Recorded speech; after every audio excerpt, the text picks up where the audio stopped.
Hello student, कैसे आप सभी लोग। उम्मीद करता हूं आप सभी अच्छे और स्वस्थ होंगे। मैं R L Chaturvedi, assistant professor of chemistry.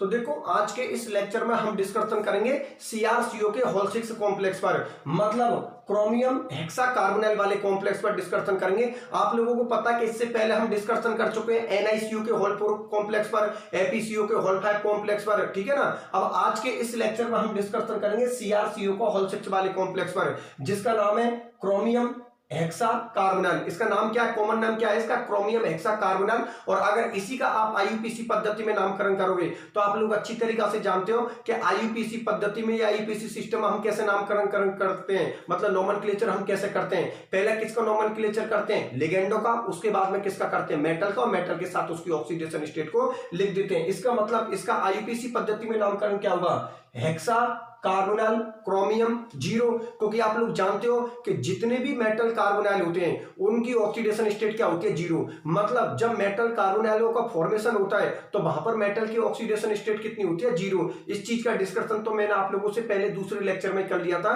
कि मेटल कार्बोनाइल का फॉर्मेशन तभी होगा जब वहां पर मेटल की ऑक्सीडेशन स्टेट कितनी होगी, जीरो। इसलिए आप लोगों ने एनआईसीयू को होल फोर वाला कॉम्प्लेक्स देखा था, एपीसीयू को होल फाइव कॉम्प्लेक्स देखा था, और ये सीआरसीयू को होल सिक्स कॉम्प्लेक्स देखा है आप लोगों ने। सबके अंदर मेटल की ऑक्सीडेशन स्टेट कितनी है, जीरो, ठीक है ना। तो वही हमेशा करें जो हम लोगों ने एनआईसीयू को होल फोर में किया था, एपीसीयू को होल फाइव में किया था, वही काम हम किस में करेंगे, सीआरसीयू को होल सिक्स के बारे में। अर्थात सबसे पहले उसके बनाने की विधि, मेथड, प्रिपरेशन की बात करेंगे, उसके बाद गुण या प्रॉपर्टीज की बात करेंगे, और इसका सबसे ज्यादा इंपॉर्टेंट टॉपिक किसकी, संरचना के बारे में बात करेंगे। तो संरचना के अंदर अर्थात स्ट्रक्चर के अंदर पहले तो उसका संकरण निकालेंगे। संकरण निकालने के बाद कॉमन सी बात, उसकी आकृति या शेप का पता लग जाएगा, ठीक है ना। तो ये तो उसकी कॉमन स्ट्रक्चर हो गई। उसके बाद इसकी बैक बॉन्डिंग वाली स्ट्रक्चर की बात करेंगे। अर्थात हम ये पता लगाएंगे कि सीआरसीयू के होल सिक्स कॉम्प्लेक्स में कितने सीओ तो डबल बॉन्ड से जुड़े हुए हैं और कितने सिंगल बॉन्ड से जुड़े हुए हैं, ठीक है ना। इसका डिस्कशन करेंगे। तो पहले तो इसकी कॉमन स्ट्रक्चर की बात कर लेते हैं, जिसमें आपको संकरण शो कर देता हूं और उसकी शेप का पता लगा देते हैं, अर्थात उसकी आकृति का पता लगा लेते हैं, ठीक है ना। तो देखो, दो काम आपको जो हम लोगों ने एनआईसीयू को होल फोर में किया था, एपीसीयू को होल फाइव में किया था, बनाने की विधि अर्थात मेथड ऑफ प्रिपरेशन और गुण प्रॉपर्टीज, इनको तो आप कर लेना, क्योंकि बनाने की विधि एक या दो रखी है, आराम से कर लेना, कोई ऐसी दिक्कत वाली बात नहीं है। और प्रॉपर्टी एक दो उसकी प्रॉपर्टी दे रखी है, तो प्रॉपर्टीज को कर लेना, अर्थात उसके गुणों को कर लेना, ठीक है ना। मैं मुद्दे की बात करता हूं, अर्थात उसकी स्ट्रक्चर की बात करता हूं, ठीक है ना, क्योंकि हमारे लिए स्ट्रक्चर ही समझने लायक टॉपिक है। बाकी की बनाने की विधि और गुण के अंदर तो ऐसी कोई बात है नहीं है, उनको तो आप आराम से याद कर लोगे, ठीक है ना। समझने लायक टॉपिक हम लोगों का कौन है, संरचना। तो संरचना को समझते हैं, ठीक है ना। तो मैं आप लोगों के सामने संकरण शो करूंगा। संकरण शो करने के बाद फिर आप लोगों के लिए आकृति शेप बनाऊंगा। शेप बनाने के बाद ये तो उसकी कॉमन स्ट्रक्चर हो जाएगी। उसके बाद हम बैक बॉन्डिंग वाली देखेंगे। उसके अंदर हम ये देखेंगे कि सीआरसीयू के होल सिक्स कॉम्प्लेक्स में कितने सीओ तो डबल बॉन्ड से जुड़े हुए, कितने सीओ सिंगल बॉन्ड से जुड़े हुए हैं, मतलब कितने सीओ तो कोऑर्डिनेशन बॉन्ड से जुड़े हुए हैं और कितने सीओ बैक बॉन्डिंग से जुड़े हुए हैं, ठीक है ना। तो सबसे पहले इसकी स्ट्रक्चर की बात करते हैं, अर्थात सबसे पहले मैं आपको इसमें संकरण निकाल के बता देता हूं। तो सुनो, पहले देखो, आप लोगों को पता है यहां पर कौन है, क्रोमियम है।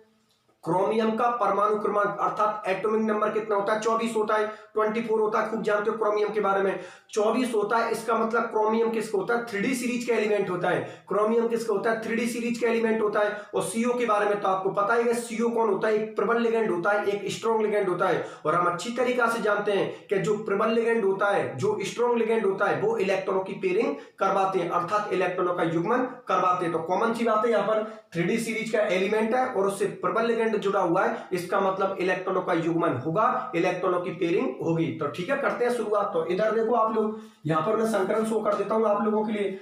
तो सबसे पहले क्रोमियम के इलेक्ट्रॉनिक कॉन्फ़िगरेशन लिख देता है। क्रोमियम का कितना होता है, 24 होता है। क्या लिखोगे इसका इलेक्ट्रॉनिक कॉन्फ़िगरेशन, AR18 3D4। उसके बाद क्या लिखोगे, 4s1, और यहां पर लिखोगे 4p0, ठीक है ना। सॉरी, यहां पर दो आएंगे ना, दो आएंगे यहां पर, और यहां पर हो जाएंगे 4p0, हो गए ना। 18 और 2 कितने होते हैं, 20, और 4 कितने होते हैं, 24। भाई क्रोमियम के एटॉमिक नंबर कितना होता है, 24 होता है। तो 24 इलेक्ट्रॉन भर दिए ना हम लोगों ने। 18 और 2 कितने होते हैं, 20, और 4 कितने होते हैं, 24, ठीक है। अब आप लोगों को पता है कि यहाँ पर क्रोमियम की ऑक्सीडेशन स्टेट कितनी है, 0। क्रोमियम की ऑक्सीडेशन स्टेट 0, बाकी का एटॉमिक नंबर तो आप लोगों को पता ही, उसका कितना होता है, 24 होता है, अर्थात 24 होता है। तो वही सेम कॉन्फ़िगरेशन रहेगा आप लोगों का, क्योंकि मेटल की ऑक्सीडेशन स्टेट कितनी है, 0। इसका मतलब 3d4, यहां पर लिख दिया 4s2 और यहां पर लिख दिया 4p0। चलो ठीक है, बहुत अच्छी बात है, यहां तक तो आप लोग अच्छी तरीके से जानते हो, कोई दिक्कत नहीं है। अब मैं Cr परमाणु का इलेक्ट्रॉन कॉन्फ़िगरेशन लिख देता हूं। तो देखो यहां पर Cr परमाणु का इलेक्ट्रॉनिक विन्यास, Cr परमाणु का इलेक्ट्रॉनिक विन्यास, इलेक्ट्रॉनिक कॉन्फ़िगरेशन। d की कितनी ऑर्बिटल होती है, 5, बना दो 5। ये लो 3d की 5 ऑर्बिटल होती हैं, 4s की 1 ऑर्बिटल होती है और 4p की कितनी ऑर्बिटल होती है, 3। ये लो, ये 4p की ऑर्बिटल बना दी। 4s में कितने इलेक्ट्रॉन है, 2, और d के अंदर कितने इलेक्ट्रॉन है आप लोगों के, 4, 1 2 3 और 4। ठीक है, अब मैं बात करता हूं Cr0 का, Cr0 का इलेक्ट्रॉनिक विन्यास, Cr0 का इलेक्ट्रॉनिक विन्यास तो वही सेम रहेगा आप लोगों का, बिल्कुल सेम रहेगा, क्योंकि 0 ऑक्सीडेशन स्टेट है क्रोमियम की। तो यहां पर लिख दिया 3d, यहां पर लिख दिया आप लोगों के लिए 4s और यहां पर लिख दिया मैंने आप लोगों के लिए 4p। चलो ठीक है, बहुत अच्छी बात है। वही एस में आप लोगों के 2 इलेक्ट्रॉन होंगे, डी के अंदर वही आप लोगों के कितने इलेक्ट्रॉन होंगे, 4। ठीक है, अब सुनो मेरी बात ध्यान से कि यहां तक तो किसी स्टूडेंट को कोई दिक्कत नहीं है। अरे सही है ना, Cr परमाणु का इलेक्ट्रॉन कॉन्फ़िगरेशन लिख दिया हम लोगों ने और उसमें इलेक्ट्रॉन भर दिए, क्योंकि आप लोगों को पता है मैं संकरण शो कर रहा हूं और हम जानते हैं संकरण या हाइब्रिडेशन में ऑर्बिटल पार्टिसिपेट होती है, अर्थात ऑर्बिटलों का क्या होता है, मिश्रण होता है। जैसे माना किसी का संकरण sp3 निकला तो हम यही तो बोलते हैं कि इसमें एक s ऑर्बिटल और 3 p ऑर्बिटल आपस में मिलकर कौन सा संकरण बनाते हैं, sp3। ठीक है ना, ऑर्बिटल के मिक्सचर को हम क्या बोलते हैं, संकरण बोलते हैं। ठीक है ना, तो यहां पर तो मैंने किसका लिख दिया, Cr का लिख दिया, यहां पर किसका लिख दिया, Cr0 का इलेक्ट्रॉन कॉन्फ़िगरेशन लिख दिया।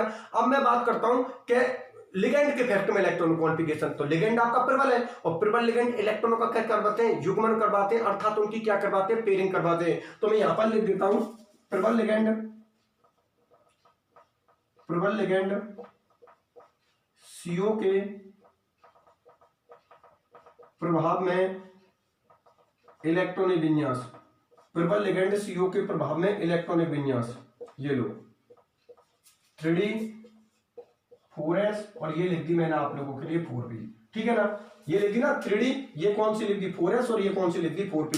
अब आप लोगों को पता है कि इलेक्ट्रॉनों का युग्मन करवाना, इलेक्ट्रॉनों की पेयरिंग करवानी है, और हम जानते हैं कि इलेक्ट्रॉनों के युग्मन या इलेक्ट्रॉनों की पेयरिंग का मतलब क्या होता है कि एक बार पूरे इलेक्ट्रॉनों को बाहर निकाल दूं और दोबारा इनको पेयर फॉर्म में डालूं, युग्मन फॉर्म में डालूं। तो ठीक है, निकाल लेता हूं। तो देखो मैंने 6 इलेक्ट्रॉनों को बाहर निकाल दिया, 2 तो मैंने किसके निकाल दिए, एस के निकाल दिए, और 4 मैंने किसके निकाल दिए, डी के। अर्थात मैंने 6 इलेक्ट्रॉनों को बाहर निकाल दिया। और आप लोग अच्छी तरीके से जानते हो कि जब 6 इलेक्ट्रॉनों को आप बाहर निकालोगे तो उनके पेयर या जोड़ा कितने बनेंगे, 3 जोड़ा बनेंगे। तो मैं लिख देता हूं आप लोगों के सामने, भाई 4 और 2 6 इलेक्ट्रॉनों को बाहर निकाल के उनको दोबारा युग्म फॉर्म में डाल रहा हूं, जोड़ा फॉर्म में डाल रहा हूं, तो 6 के जोड़े कितने बनेंगे, 3। ठीक है ना, 6 के जोड़े कितने बनेंगे, 3। तो देख 1 जोड़ा, 2 जोड़ा, 3 जोड़ा। चलो ठीक है, बहुत अच्छी बात है। अब बाकी के तो आप लोग समझ ही गए होंगे कि देखो जब कोऑर्डिनेशन बॉन्ड का फॉर्मेशन हो रहा है तो मेटल की कौन सी कक्षक भाग लेती है, खाली, और लिगेंड की कौन सी कक्षक भाग लेती है, भारी। अच्छा, मेटल की उतनी ही कक्षक भाग लेंगी जितने आपके मेटल से लिगेंड जुड़े होंगे। तो यहां पर देखो ये मेटल है, ये मेटल से कितने लिगेंड जुड़े हुए हैं, 6 लिगेंड जुड़े हुए हैं। तो मेटल की कितनी ऑर्बिटल भाग लेंगी, 6 ऑर्बिटल भाग लेंगी। तो देखो 1 2 3 4 5 6 ऑर्बिटल हो गई, और वो भी कौन सी ऑर्बिटल भाग लेंगी, खाली ऑर्बिटल भाग लेंगी। इन चीजों को आप अच्छी तरीके से जानते हो क्योंकि हर बार के लेक्चर में यही बात हो रही है हम लोगों की। ठीक है ना, 6 ऑर्बिटल होंगी तो कॉमन सी बात, संकरण निकल गया आपका। 2 तो किसकी हो गई, डी की हो गई, 1 किसकी हो गई, एस की हो गई, 3 किसकी हो गई, पी की। तो कॉमन सी बात आपका संकरण निकलेगा D2sp3। संकरण या हाइब्रिडेशन हम लोगों को क्या निकलेगा, D2sp3। तो यहां पर मैं हमने क्या कौन से संकरण को या हाइब्रिडेशन को शो किया, D2sp3। और एक सुन लो मेरी बात ध्यान से, कुछ स्टूडेंट क्या करते हैं कि लाइन को यहां से खींचते, भैया यहां से मत खींचा करो, गलत है। क्योंकि एक बात होता है इन ऑर्बिटल ने भाग थोड़ लिया, ऑर्बिटल ने यहां से भाग लिया, तो यहां से लाइन खींचा करो आप। जो ऑर्बिटल संकरण में भाग नहीं ले रही है वहां से लाइन मत खींचा करो। ठीक है ना, कुछ स्टूडेंट को लाइन को कहां से खींचते हैं, यहां से खींचते हैं, गलत है। क्यों, क्योंकि इन्होंने संकरण में भाग थोड़ लिया है, संकरण में तो इन ऑर्बिटलों ने भाग लिया है, इसलिए जहां से संकरण में ऑर्बिटल भाग लेते हैं वहीं से लाइन खींचा करो। तो कॉमन सी बात है, 2 तो किसकी हो गई, डी की हो गई, 1 किसकी है, एस की हो गई, 3 किसकी हो गई, पी की। तो हम लोगों का संकरण या हाइब्रिडेशन क्या निकला है, D2sp3। और आप लोग अच्छी तरीके से जानते हो कि जिनका संकरण D2sp3 होता है या sp3d2 होता है, उनकी आकृति क्या होती है, अष्टफलकीय अर्थात ऑक्टाहेड्रल शेप होती है। तो मैं उनकी ऑक्टाहेड्रल शेप बना देता हूं। ठीक है ना, पहले तो मैं एक काम करता हूं, सबसे मैं किसको जोड़ देता हूं, CO लिगेंड को। तो देखो आप लोग 1 CO 2 CO 3 CO 4 CO, 5 CO और ये हो गए आप लोगों के 6 CO। ठीक है ना, 6 CO आप लोगों को सामने जोड़ दिए क्योंकि संकरण हम लोगों को क्या लिख रहा है, D2sp3। चलो ठीक है, बहुत अच्छी बात है। अब इसकी शेप बना देता हूं। शेप क्या बनेगी, अष्टफलकीय अर्थात ऑक्टाहेड्रल। तो देखो ये आप लोगों की शेप हो गई अष्टफलकीय अर्थात ऑक्टाहेड्रल। ये लो आप लोगों की शेप हो गई अष्टफलकीय ऑक्टाहेड्रल। ये शेप अष्टफलकीय ऑक्टाहेड्रल हो गई। ठीक है ना, तो यहां पर सेट कर देता हूं। देखो बीच में तो कौन होगी, CR होगी। कितने लिगेंड जुड़े हुए हैं, 6। 1 2 3 4 5 और ये कितने लिगेंड हो गए, 6। ये हो गई उसकी आकृति अर्थात उसकी क्या हो गई, शेप हो गई। किसकी, CrCO के होल 6। एक बार फिर सुन लेना भैया, CrCO के होल 6 की स्ट्रक्चर का पता लगाने के लिए सबसे पहले हम लोगों ने उसका क्या किया, संकरण को शो किया। संकरण तो मैंने आपको बहुत बढ़िया तरीका से समझा रखा है और मैं मानता हूं कि जितने भी स्टूडेंट इस वक्त मुझे देख रहे हैं उन सबको संकरण आता है और वो भी बहुत अच्छी तरीका से, क्योंकि आप लोगों ने सेकेंड ईयर में भी संकरण पढ़ा था और आप लोगों को थर्ड ईयर में भी संकरण पढ़ाया है। जिनको नहीं आता वो यूनिट सेकंड के लेक्चर 1 2 देख लेना आप लोग। ठीक है ना, जिन स्टूडेंटों को हाइब्रिडेशन अब भी निकालना नहीं आता तो भैया आप एक काम करना, यूनिट सेकंड का लेक्चर फर्स्ट और लेक्चर सेकंड देख लेना, आपका संकरण आ जाएगा समझ में, बहुत बढ़िया तरीका से क्लियर हो जाएगा। ठीक है ना, तो संकरण शो कर दिया, हाइब्रिडेशन शो कर दिया। हाइब्रिडेशन के शो करने के बाद उसकी शेप बना दी, अर्थात उसकी शेप क्या बनेगी, अष्टफलकीय अर्थात ऑक्टाहेड्रल शेप बनेगी। ये कौन सी शेप होती है, अष्टफलकीय ऑक्टाहेड्रल। चलो ठीक है, बहुत अच्छी बात है, यहां तक तो किसी स्टूडेंट को कोई दिक्कत नहीं है क्योंकि संकरण आप लोगों को बनाना आता ही है कि संकरण हम कैसे निकालते हैं और उसके बाद आपको शेप बनाना भी आती है, तो यहां तक तो किसी स्टूडेंट को कोई दिक्कत नहीं है। आप सुनो मेरी बात ध्यान से, आप पूरे मुद्दे की बात होती है कि ये तो उसकी कॉमन स्ट्रक्चर हो गई जो हम लोग बनाती हैं, बना दी। चलो ठीक है, बहुत अच्छी बात है। अब बात करते हैं इसकी बैक बॉन्डिंग वाली स्ट्रक्चर की, अर्थात ये पता लगाएंगे अब हम लोग कि CrCO के होल 6 कॉम्प्लेक्स में कितने CO तो डबल बॉन्ड से जुड़े हुए हैं और कितने CO किससे जुड़े हैं, सिंगल बॉन्ड से। तो सुनो, आज के इस लेक्चर में अब मैं आप लोगों के लिए पहले नहीं बताऊंगा। पहले तो जैसे NiCO के होल 4 के अंदर, FeCO के होल 5 के अंदर तो मैं आपको पहले से ही बता देता था कि कितने CO तो डबल बॉन्ड से जुड़े हैं, कितने सिंगल बॉन्ड से जुड़े हुए हैं। भैया वो कितने कॉम्प्लेक्स बता दिए, 2, तो एक कॉम्प्लेक्स आप भी तो सॉल्व करो। तो अभी मैं किसी भी स्टूडेंट को नहीं बताऊंगा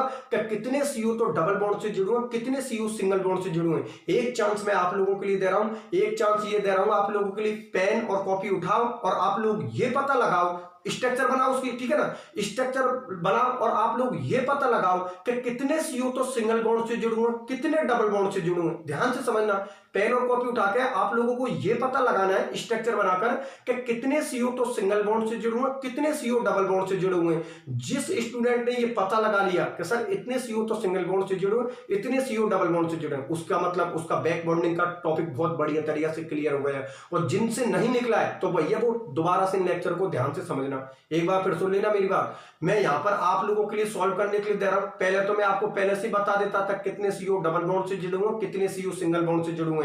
अब मैं पहले आप लोगों के लिए दूंगा, पहले आप लोग सॉल्व करके देख लो, आप लोग ये पता लगा लो कि भाई इस स्ट्रक्चर में कितने CO तो सिंगल बॉन्ड से जुड़े हुए हैं, कितने डबल बॉन्ड से जुड़े हुए हैं। ठीक है ना, आप अपना सॉल्व करके रख लेना, उसके बाद मैं सॉल्व करूंगा तो अपना मिला लेना।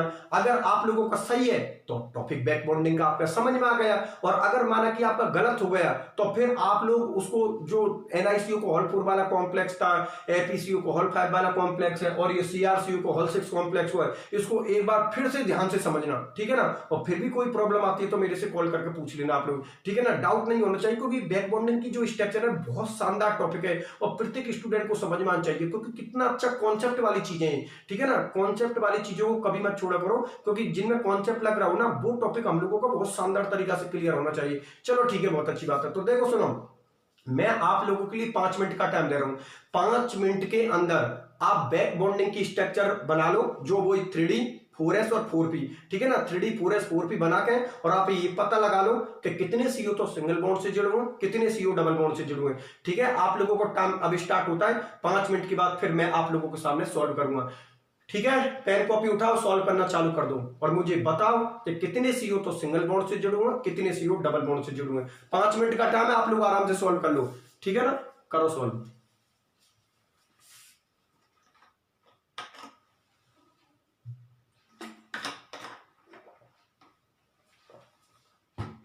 मैं साइड में हो जाता हूं, 5 मिनट में सॉल्व करके बता मुझे कितने CO सिंगल बॉन्ड से, कितने डबल बॉन्ड से जुड़े हुए हैं।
कर लिया सॉल्व? चलो ठीक है, थोड़ा और देख लो, कर लो सॉल्व, आराम से कर लो।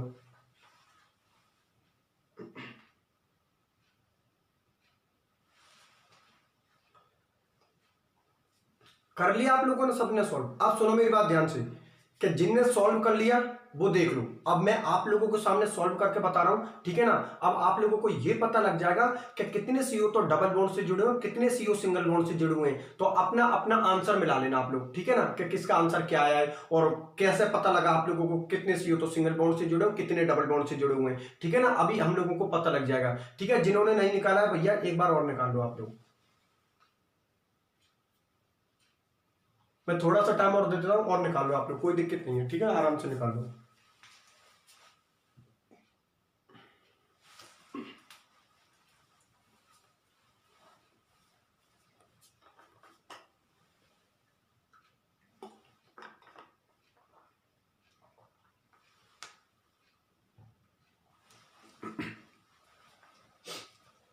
ठीक है, अब मैं आप लोगों के सामने सॉल्व करके बता देता हूं कि कितने सीओ तो सिंगल बॉन्ड से जुड़े हो, कितने डबल बॉन्ड से जुड़े हुए, ठीक है। इसको तो मैं काट देता हूं, मैं ये लो।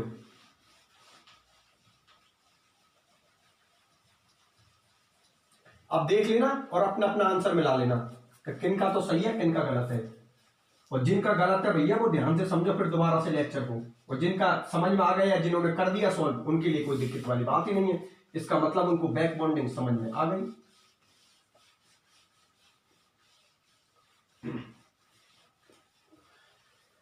देखिए आप लोग, यहां पर मैं किसकी बात कर रहा हूं, CrCO के होल 6 वाले कॉम्प्लेक्स की, ठीक। कौन से नंबर का कॉम्प्लेक्स था, तीसरे नंबर का। चलो ठीक है, बहुत अच्छी बात है। अब देखो भैया सुनो मेरी बात ध्यान से, मैंने आप लोगों से क्या बात बोली थी, मैंने आप लोगों से यह बात बोली थी कि जब हम बैक बॉन्डिंग को शो कर रहे हैं तो हम उस कॉन्फ़िगरेशन को लिखते हैं जो मेटल के ऑक्सीडेशन स्टेट वाला कॉन्फ़िगरेशन होता है, ठीक है ना। तो मेटल के ऑक्सीडेशन स्टेट वाला कॉन्फ़िगरेशन ये था आप लोगों का, ध्यान से समझना, अभी कॉन्सेप्ट निकलेगा इसका। 1 2 3 4 5, इसका मतलब ये तो कौन हो गई आपकी 3D, ये कौन हो गई आपकी 4s, और ये कौन सी हो गई आप लोगों की 4p, ठीक। ये तो कौन सी हो गई 3D हो गई, ये कौन सी हो गई 4s हो गई, और ये हम लोगों की कौन सी हो गई 4p हो गई। चलो ठीक है, बहुत अच्छी बात है, लिख दी। 3D को लिख दिया, 4s को लिख दिया, 4p को लिख दिया, ठीक है ना। S के अंदर कितने इलेक्ट्रॉन होते हैं, 2, लेकिन आप लोगों को पता है कि S का एक इलेक्ट्रॉन हम लोगों को क्या करवाना है, एक्साइटेड। और अब यहीं से समझने वाली बात है, जिन लोगों ने मिस्टेक की है ना वो यहीं पर मिस्टेक की है, जिन लोगों ने सही किया है वो भी उन लोगों ने यहीं से सही किया है, और जिन लोगों ने गलत किया है उन लोगों ने यहीं से गलत किया है। कैसे किया कैसे नहीं किया, इधर देखो। देखो S में हम लोगों के कितने इलेक्ट्रॉन थे, 2, लेकिन मैं S का एक इलेक्ट्रॉन लिख रहा हूं क्योंकि एक इलेक्ट्रॉन को मैं एक्साइटेड करवाऊंगा, ठीक है ना। अब बात आती है D के अंदर कितने इलेक्ट्रॉन है, 4, 1 2 3 4। सुनो मेरी बात ध्यान से, अब फंस गई ना, क्या बहुत से तो इस चीज में फंस गए कि अब उनको समझ में नहीं आई कि एस का जो एक इलेक्ट्रॉन है ना उसको 3D के अंदर एक्साइटेड करवाएं या 4p के अंदर एक्साइटेड करवाएं। अरे भैया इतना आसान होता तो क्या मैं आप लोगों को सॉल्व करने के लिए देता, नहीं देता। ये थोड़ा यहीं पर मैं चाहता था कि आप लोगों का यहां पर जाकर कुछ दिमाग लगे, कैसे है, क्योंकि आप लोगों के लिए क्या फंस गए, अगर डायरेक्ट मिलता तब तो कोई दिक्कत नहीं होती, तब तो आप सॉल्व कर देते, ठीक है ना। हालांकि करने वाले ने तो अब भी सॉल्व किया, करने वाले का तो अब भी सही होगा, ठीक है ना। लेकिन इसमें क्वेश्चन कंफ्यूज करने वाली बात क्या है, कंफ्यूज करने वाली बात यह है कि ठीक है डी के अंदर तो आप लोगों ने 4 इलेक्ट्रॉन भर दिए, लेकिन एस के अंदर एक इलेक्ट्रॉन भरने के बाद एक इलेक्ट्रॉन जो हम लोगों को उसका एक्साइटेड करवाना है, तो समझ में नहीं आती कि वो एक इलेक्ट्रॉन हम 3D में एक्साइटेड करवाएं या 4p के अंदर एक्साइटेड करवाएं। सुन लो मेरी बात ध्यान से, यहां पर हम लोगों को s का एक इलेक्ट्रॉन एक्साइटेड करवाना है, तो एक इलेक्ट्रॉन एक्साइटेड किस में करवाएं, 3D के अंदर करवाएं या 4p के अंदर करवाएं, क्योंकि 3D के अंदर एक ऑर्बिटल आपकी खाली पड़ी हुई है और 4p के अंदर तो तीनों ऑर्बिटल आप लोगों को खाली पड़ी है। तो कुछ नालायक तो ऐसे होंगे जिन्होंने एक्साइटेड किस में करवा दिया होगा, 4p में। सुन लो भैया, जिन स्टूडेंटों ने 4p के अंदर इलेक्ट्रॉन को एक्साइटेड करवाया है उनका गलत है, और जिन लोगों ने 3D के अंदर इलेक्ट्रॉन को एक्साइटेड करवाया है उन लोगों का सही है। कैसे सही है मैं बता देता हूं। एक बात बताओ, जब ऑर्बिटल यहां पर खाली पड़ी है ऑर्बिटल 3D की खाली पड़ी है, तो फिर आप 4p पर कैसे जा सकते हो? इसका मतलब s का एक इलेक्ट्रॉन एक्साइटेड होगा और वो 4p के अंदर नहीं जाएगा, वो किसके अंदर जाएगा? 3D के अंदर। तो जिन नालायकों ने 4p के अंदर पहुंचाया है ना, उनका तो गलत है, और जिन लोगों ने जो s का एक इलेक्ट्रॉन 3D के अंदर पहुंचाया है उन लोगों का बिल्कुल सही है। ठीक है ना, वो अभी पता लग जाएगा कैसे सही है कैसे गलत है उन लोगों को। ठीक है, कैसे तो किन लोगों को सही है और किन लोगों को गलत है। एक बार फिर बता देता हूं, डी में हम लोगों ने 4 इलेक्ट्रॉन भर दिए क्योंकि डी में 4 इलेक्ट्रॉन ही थे, एस में 2 इलेक्ट्रॉन थे, लेकिन आपको होता है एक इलेक्ट्रॉन एक्साइटेड करवाएंगे। अब कंफ्यूज इसमें हुए थे कि जो एक इलेक्ट्रॉन था उसको 3D में एक्साइटेड करवाए या 4p के अंदर एक्साइटेड करवाए। तो एक बार बताओ, जब हम लोगों के साथ हम लोगों के लिए पहले से चॉइस दे रखी है कि आप 4s का एक इलेक्ट्रॉन 3D के अंदर एक्साइटेड करवा सकते हो, जब पास में 3D है तो हम 4p के पास में क्यों जाएं? भाई मुझे एक बात बताओ, जब 4s के पास में 3D है तो 4p के पास हम क्यों जाए? पहले हम 4p के पास क्यों जाते थे? क्योंकि 3D के पास इलेक्ट्रॉन होते थे। समझना ध्यान से।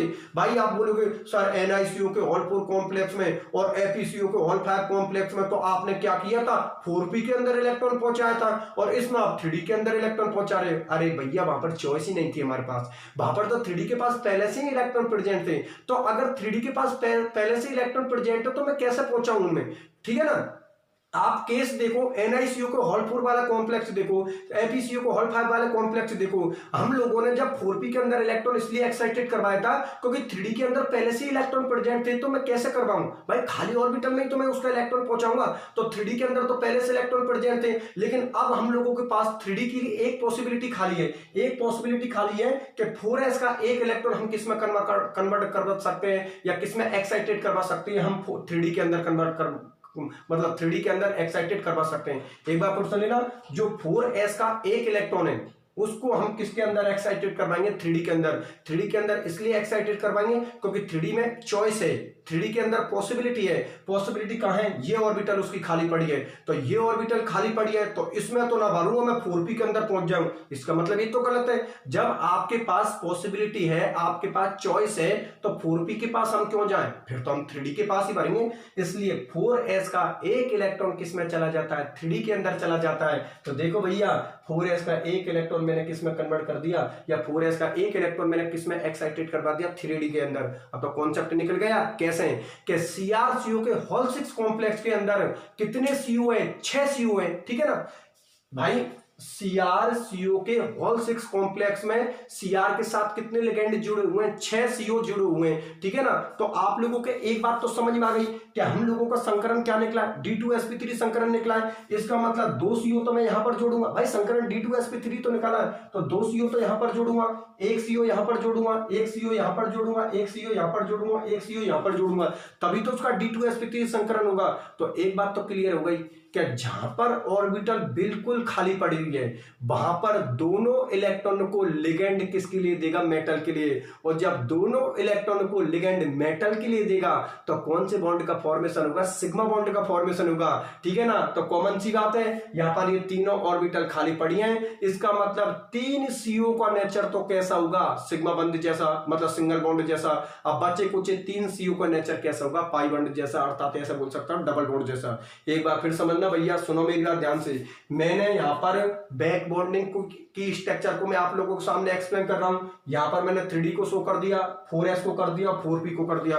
3D लिख दी, 4s लिख दिया, 4p लिख दी। ठीक है ना। अब जो 4s का एक इलेक्ट्रॉन था वो मैंने किस में एक्साइटेड करवाया? 3D में। 3D में क्यों एक्साइटेड करवाया? क्योंकि 3D के पास पॉसिबिलिटी थी, उसकी एक ऑर्बिटल खाली पड़ी थी। इससे पहले वाले केसों के अंदर ऑर्बिटल खाली नहीं थी, इसलिए 3D में नहीं करवाता था मैं। किस में करवाता था? 4p के अंदर करवाता था। लेकिन इस वक्त हम लोगों के लिए चॉइस दे रखी है उसने कि एक ऑर्बिटल उसकी खाली पड़ी है 3D की, तो कॉमन सी बात है 4s का एक इलेक्ट्रॉन किस में जाएगा? 3D के अंदर जाएगा। ठीक है, कोई दिक्कत नहीं है। अब यहां पर जाती बात क्लियर हो गई। कैसे क्लियर हो गई? कि हम लोगों का संकरण क्या निकला? D2sp3 निकला ना। इसका मतलब 1 CO यहां पर जुड़ेगा, 1 CO यहां पर जुड़ेगा, एक यहां पर, एक यहां पर, एक यहां पर, एक यहां पर, हो गई ना 6 CO। और आप लोगों के लिए पहले ही बता दी मैंने कि अगर लिगेंड मेटल को 2 इलेक्ट्रॉन डोनेट कर रहा है तो समझ जाना वहां पर कौन से बॉन्ड का फॉर्मेशन होगा, सिग्मा बॉन्ड का, अर्थात सिंगल बॉन्ड का।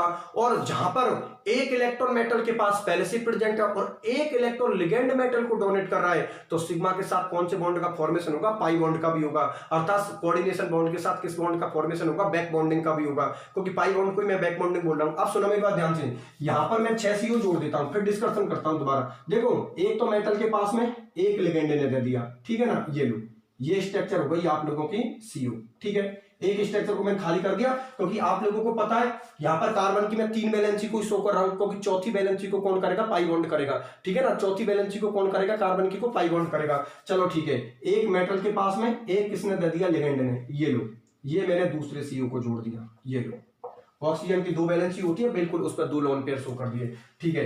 एक मेटल के पास में एक किसने दे दिया, लिगेंड ने, ये लो, ये आप लोगों का तीसरा CO जोड़ दिया मैंने। चलो ठीक है, यहां तक तो कोई दिक्कत नहीं है। और हर जगह पर मैंने कार्बन की कितनी वैलेंसी को किया, 3 वैलेंसी, क्योंकि आप लोग समझ गए होंगे कार्बन की चौथी वैलेंसी को कौन करेगी, बैक बॉन्डिंग अर्थात पाई बॉन्ड करेगा। चलो ठीक है, अब आप लोगों को पता है कि यहां पर ऑर्बिटल बिल्कुल खाली पड़ी है, इसका मतलब दोनों इलेक्ट्रॉनों को मेटल के लिए कौन डोनेट करेगा, लिगेंड। लिगेंड डोनेट करेगा तो कॉमन सी बात है, एक ही बॉन्ड का फॉर्मेशन होगा और वो बॉन्ड होगा आपका सिग्मा, क्योंकि हम जानते हैं कि पहला बॉन्ड हमेशा कौन सा बनता है, सिग्मा। जैसे कि ये कौन सा बॉन्ड बना, सिग्मा सिग्मा सिग्मा, और अब इनकी जो अगला बॉन्ड बनेगा, कॉमन सी बात है, वो बॉन्ड पाई बॉन्ड होगा। तो देखो यहां पर देखो दोनों इलेक्ट्रॉन किसने डोनेट कर दिए मेटल को, लिगेंड ने। तो अब इस स्ट्रक्चर इस तरीके से बना, ये लो। और आपको पता है ऑक्सीजन की कितनी वैलेंसी हो गई, 3 वैलेंसी हो गई, तो इस पर कौन सा चार्ज होगा, पॉजिटिव।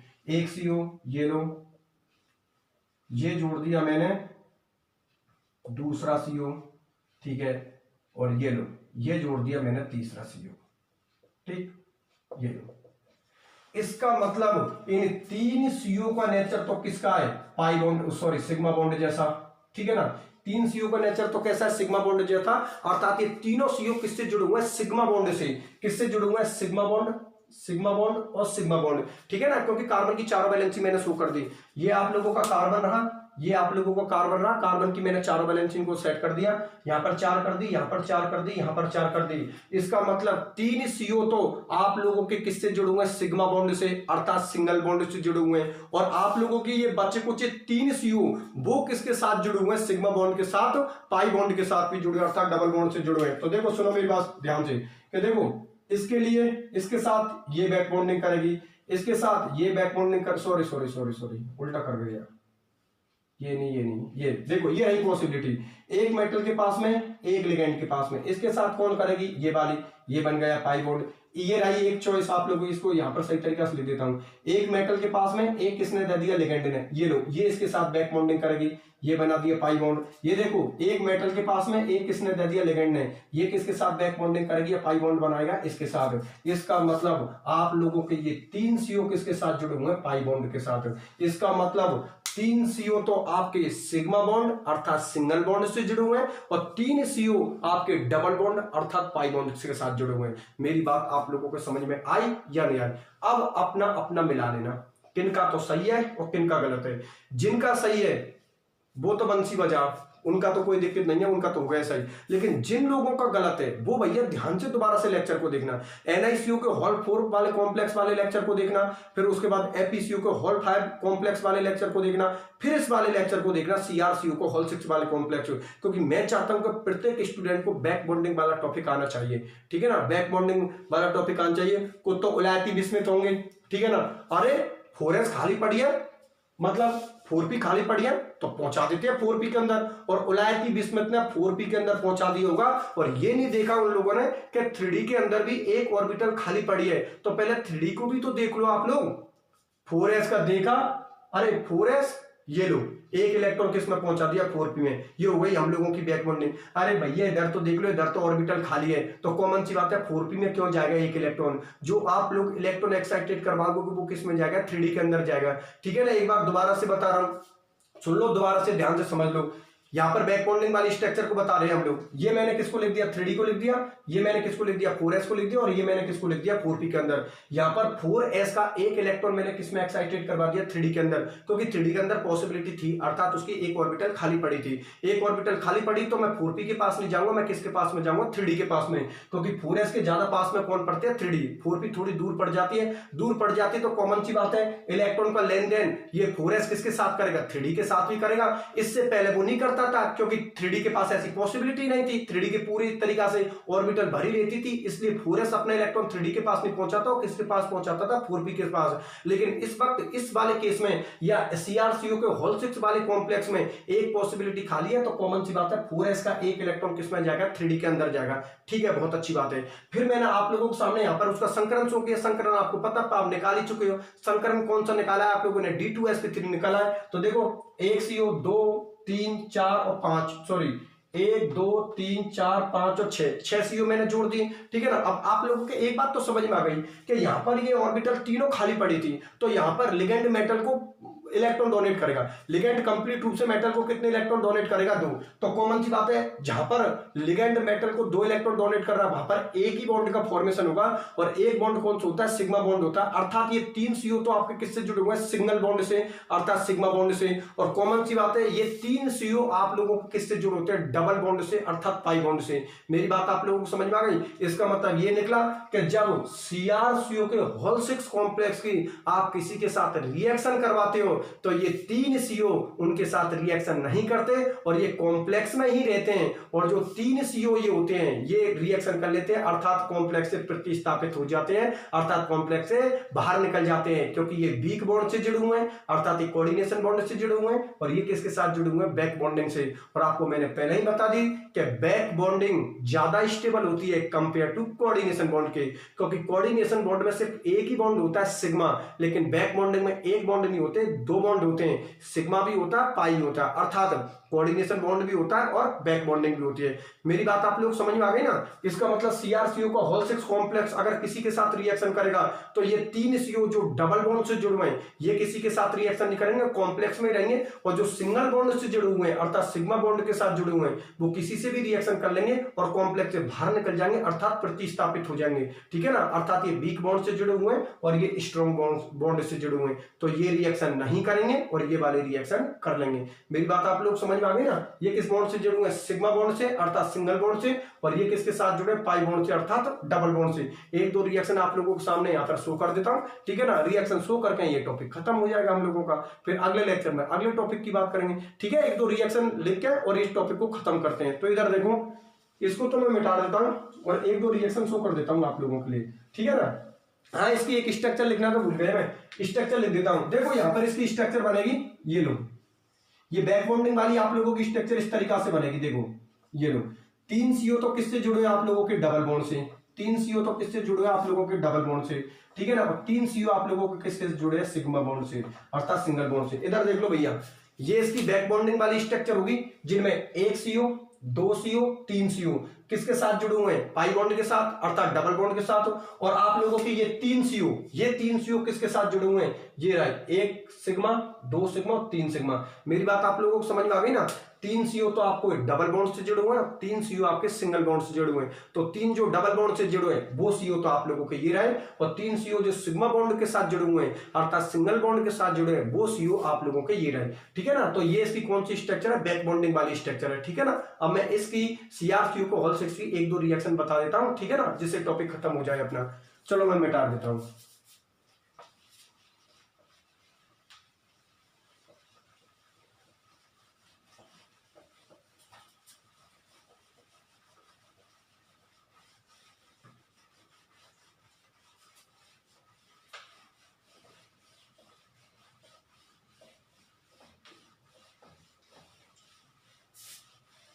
मैं रिएक्शनों को लिख रहा हूं। ठीक है ना, और उनको समझा भी दूंगा साथ के साथ ही।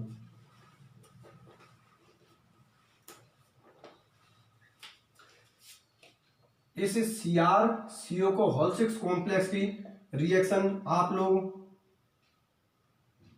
3NMe3 से करवाओगे। ठीक है ना। तो कॉम्प्लेक्स ये बनेगा हमारा CrCO को होल थ्राइज और ये हो गई NM3 कोल्थराइल, ठीक है ना।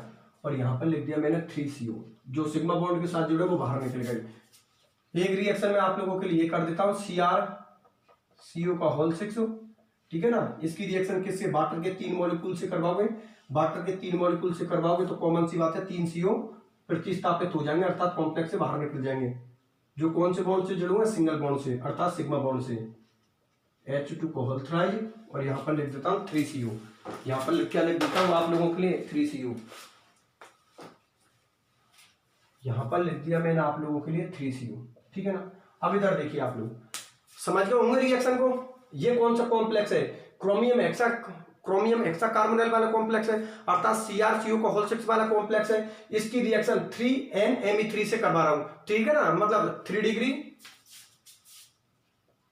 एमी नहीं, कौन है 3 डिग्री एमीन। इसकी स्ट्रक्चर को खोल के लिखोगे तो ऐसे लिखोगे एमी, ठीक है ना। एमी का मतलब क्या होता है, मैथिल ग्रुप। एमी बराबर क्या होता है, मैथिल ग्रुप। एमी बराबर क्या होता है, मैथिल ग्रुप। तो इतने बड़े मैथिल को कौन लिखे, इसलिए शॉर्टकट में लिख देते उसको एमी करके, ठीक है ना। एमी का मतलब क्या होता है, मैथिल ग्रुप। तो कॉमन सी बात है, नाइट्रोजन कितने कार्बन से जुड़ा है, 3 कार्बन से, इसलिए ध्यान में रखना है 3 डिग्री एमीन आप लोगों को, और इसको तो जानते ही, तो वाटर का फॉर्मूला होता है, ठीक है ना। तो जब CrCO को होल 6 की रिएक्शन 3NMe3 से करवाते हो आप लोग, तो आप लोगों को पता है कि जो सिंगल बॉन्ड से जुड़े हुए हैं, अर्थात जो सिग्मा बॉन्ड के साथ जुड़े हैं, वो CO तो इनके साथ रिएक्शन कर लेंगे और कॉम्प्लेक्स से बाहर निकल जाएंगे, क्योंकि वो वीक बॉन्ड से जुड़े हुए हैं, अर्थात वो रिएक्शन करके बाहर निकल जाएंगे। तो ये वाले CO है ना, ये तो किसके साथ जुड़े हुए हैं, पाई बॉन्ड के साथ, मतलब ये स्टेबल है। और ये 3 CO किसके साथ जुड़े हुए हैं, सिग्मा बॉन्ड के साथ, अर्थात ये तो किसके साथ जुड़े हुए हैं, सिंगल बॉन्ड सिग्मा बॉन्ड के साथ, इसलिए ये तो बाहर निकल जाते हैं। और ये जो 3 CO जो कॉम्प्लेक्स के अंदर है, ये किसके साथ जुड़े हुए हैं, पाई बॉन्ड के साथ। तो कॉमन सी बात है वो स्टेबल है, क्योंकि उनमें क्या हो रही है, बैक बॉन्डिंग हो रही है। और आपको तो बैक बॉन्डिंग वाले स्टेबल होंगे, तो ये 3 CO किसी के साथ रिएक्शन नहीं करते और कॉम्प्लेक्स के अंदर ही रहते हैं। किसकी वजह से, अपनी स्टेबिलिटी की वजह से। चलो ठीक है, यही बात इसमें हो रही है कि जो आप लोगों के पाई बॉन्ड के साथ जुड़े हुए हैं वो तो कॉम्प्लेक्स के अंदर ही रहते हैं, लेकिन जो सिग्मा बॉन्ड के साथ जुड़े हुए हैं वो कॉम्प्लेक्स से बाहर निकल जाते हैं, अर्थात वो रिएक्शन करके कॉम्प्लेक्स से बाहर निकल जाते हैं, क्योंकि वो अनस्टेबल बॉन्ड से जुड़े होते हैं। और पाई बॉन्ड वाले वो किससे जुड़े होते हैं, स्टेबल वाले बॉन्ड से। बात मेरी आप लोग समझ में आ गई ना। तो सौभातन की एक बात यह है कि जब CrCO के होल 6 कॉम्प्लेक्स की आप किसी के साथ रिएक्शन करवाओगे, तो जो 3 CO आपके सिग्मा बॉन्ड से जुड़े हुए हैं वो तो कॉम्प्लेक्स से प्रतिस्थापित होते हैं, अर्थात वो तो बाहर निकल जाते हैं। और 3 CO जो आपके पाई बॉन्ड से जुड़े हुए हैं वो कॉम्प्लेक्स के अंदर ही रहते हैं, क्योंकि उनमें कोऑर्डिनेशन के साथ बैक बॉन्डिंग का भी फॉर्मेशन होता है, तो वो क्या होते हैं, स्टेबल होते हैं। मेरी बात आप लोगों को समझ में आ गई। किसी भी स्टूडेंट को कोई तकलीफ नहीं है ना, तकलीफ तो फाइनल बात ये निकली है कि CrCO के होल 6 कॉम्प्लेक्स में 3 CO तो सिग्मा बॉन्ड के साथ जुड़े होते हैं और 3 CO पाई बॉन्ड के साथ जुड़े हुए हैं। जो सिग्मा बॉन्ड के साथ जुड़े होते हैं वो अनस्टेबल होते हैं, और जो पाई बॉन्ड के साथ जुड़े होते हैं वो स्टेबल होते हैं, क्योंकि उनमें क्या होती है, बैक बॉन्डिंग होती है, ठीक है ना। पाई बॉन्ड वाले क्या होते हैं, स्टेबल होते हैं, सिग्मा बॉन्ड वाले क्या होते हैं, अनस्टेबल होते हैं। चलो ठीक है, बहुत अच्छी बात है। तो यहां से आप लोगों का CrCO का होल 6 कॉम्प्लेक्स फिनिश, ठीक है ना। वो बनाने की विधि कर लेना आप लोग, उसके बाद गुण प्रॉपर्टीज को उतार लेना, उसके बाद स्ट्रक्चर को जिनमें संकरण शो करोगे, संकरण के बाद उनकी आकृति बनाओगे, उसके बाद बैक बॉन्डिंग वाली स्ट्रक्चर बना लेना, ठीक है ना। 1-2 रिएक्शन शो कर देना, जिससे कि एग्जामिनर समझ जाए कि आप क्या बोलना चाहते हो, ठीक है ना। अब मेटल कार्बोनाइल कॉम्प्लेक्स जो हम लोगों के सिलेबस में 3 दे रखे थे वो मैंने तीनों करवा दिए। NiCO को होल 4, देखो मैं आप लोगों के सामने शो कर देता हूं, ये बताया मैंने NiCO को होल 4, ठीक है ना। एक कौन सा बताया था मैंने, FeCO का होल 5, ठीक है ना। और एक मैंने कौन सा बताया आज के लेक्चर में, CrCO का होल 6 कॉम्प्लेक्स, ठीक है ना। तीनों को अच्छी तरीका से कर देना, ठीक है ना। किसी भी स्टूडेंट को कोई प्रॉब्लम नहीं आनी चाहिए, कोई प्रॉब्लम आती है तो आप लोग मेरे से पूछ लेना, ठीक है ना। एग्जामिनर आपसे किसी भी एंगल से क्वेश्चन पूछे, आपको कोई फर्क नहीं पड़ना चाहिए। कितने CO का नेचर तो सिग्मा बॉन्ड जैसा होता है, कितने CO का नेचर पाई बॉन्ड जैसा होता है, किसी भी कॉम्प्लेक्स में पूछे तो आराम से शो कर देना। अगर वो आप लोगों से स्ट्रक्चर पूछे, अगर वो आपसे संकरण पूछे, अगर आपसे वो बनाने की विधि पूछे, अगर वो आपसे गुण प्रॉपर्टीज पूछे, तो कुछ भी मत छोड़ना, जो वो पूछे वो सब कुछ लिख देना, क्योंकि मैंने नोट्सों के अंदर एक एक चीज को मेंशन कर रखा है, ठीक है ना। इसलिए किसी भी स्टूडेंट को किसी भी तरीका से प्रॉब्लम नहीं होनी चाहिए, ठीक है ना। बाकी की अगर किसी भी स्टूडेंट को अभी थोड़ी बहुत 21-20 लग रहा है तो आप लोग मेरे से कॉल करके पूछ लेना, बस कोई भी स्टूडेंट डाउट मत रखना टॉपिक के बारे में, ठीक है ना। आप लोग आराम से पूछ लेना। वैसे मैं बात मानता हूं कि तीसरा कॉम्प्लेक्स है, तो यहां तक पूरे स्टूडेंटों को समझ में आ गई होगी कि हम बैक बॉन्डिंग का फॉर्मेशन कैसे करते हैं, ठीक है ना। ट्रिक आपको पता है कि अगर मेटल के पास पहले से 2 इलेक्ट्रॉन है तब तो कोई प्रॉब्लम नहीं है, लेकिन मेटल के पास 1 इलेक्ट्रॉन ही प्रेजेंट है तो एक लिगेंड दे देगा, और अगर लिगेंड एक ही दे रहा है तो सिग्मा के साथ पाई का फॉर्मेशन होगा। और अगर मेटल को दोनों इलेक्ट्रॉन लिगेंड दे रहा है तो समझ जाना वहां पर एक ही बॉन्ड का फॉर्मेशन होगा, वो बॉन्ड आपका कौन होगा, सिग्मा बॉन्ड होगा। ठीक है, जो मैंने आप लोगों को तीसरे लेक्चर में ही बता दी, जब मैंने आप लोगों को NiCO कोहलपुर कॉम्प्लेक्स बताया तभी एक ट्रिक बता दी। ठीक है ना, कि अगर मेटल के पास दोनों इलेक्ट्रॉन प्रेजेंट है तब तो कोई दिक्कत नहीं है, और मेटल के पास एक इलेक्ट्रॉन प्रेजेंट है और एक लिगेंड दे रहा है तो सिग्मा के साथ पाई का फॉर्मेशन होगा। और अगर दोनों इलेक्ट्रॉन को लिगेंड मेटल को दे रहा है तो कॉमन सी बात है, वहां पर एक ही बॉन्ड का फॉर्मेशन होगा और वो बॉन्ड कौन होगा, आपका सिग्मा बॉन्ड होगा। ठीक है, यहां तक प्रत्येक स्टूडेंट के कंप्लीट पूरे नोट्स होने चाहिए। ठीक है, मिलते हैं अगले लेक्चर में, अपना ख्याल रखना।